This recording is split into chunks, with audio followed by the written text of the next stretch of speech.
In this video, I'll show you how you can ask a user whether they want to continue the same calculation over and over again with different input, or they want to terminate their program. In this program here, we prompt the user to enter a single integer, and we calculate the sum of integers from 1 all the way up to the integer entered by the user. The program right now does it once, and I run it. It asks for an integer, let's say 5, gives us 15, and it's done. But I want to prompt the user and ask the user whether they want to enter another integer and continue the program. This is what we want to do.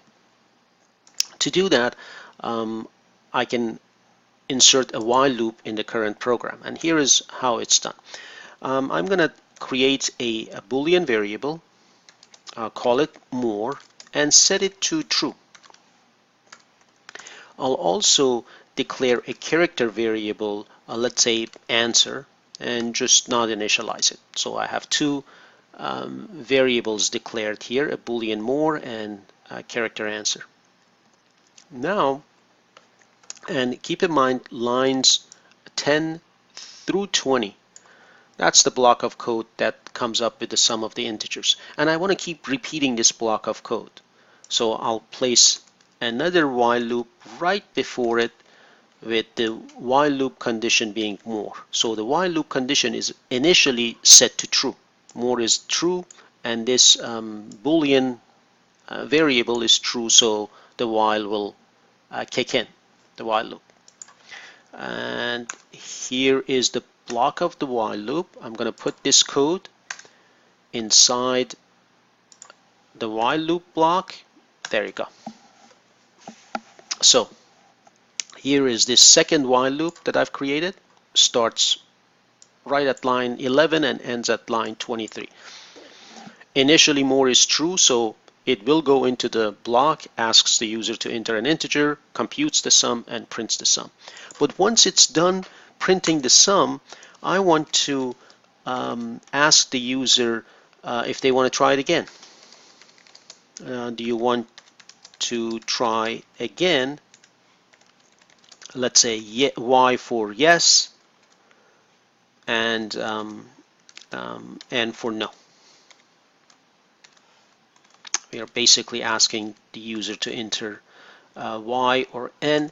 We'll read it in the variable answer that we declared earlier. So I have the user's answer and then a conditional statement. If this answer is equal to uppercase no, N, or this answer is equal to lowercase n, in either case the user wants to terminate the program. That means that we will set more to false, semicolon. And that this is it. That will do. So once again, more is initialized to true.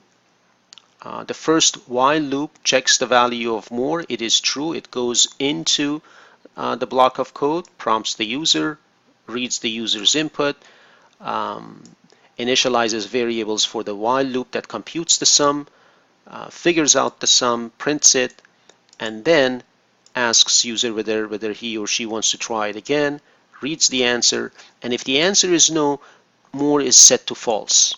You go back to the top of the outer loop, the value of more is checked. If it is false, it jumps out and the program ends.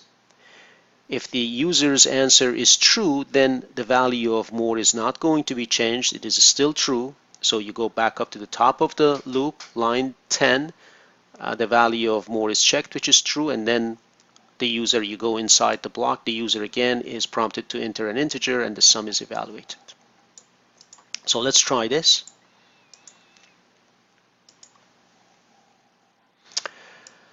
Enter an integer. In this case, let's go with 5. Enter 5, comes out, the sum is 15. Do you want to try again? Yes or no? Let's say yes, we want to try it again. enter an integer. Now we are inside the loop. Enter an integer. Let's say 10 is entered. The sum is 55. Do you want to try it again? Yes. Enter an integer. Let's say 50. That's the sum. Do you want to try again? You'll place no. And as soon as I hit the enter, the value of more will be false. You go back to the top of the loop. It's false, and program terminates.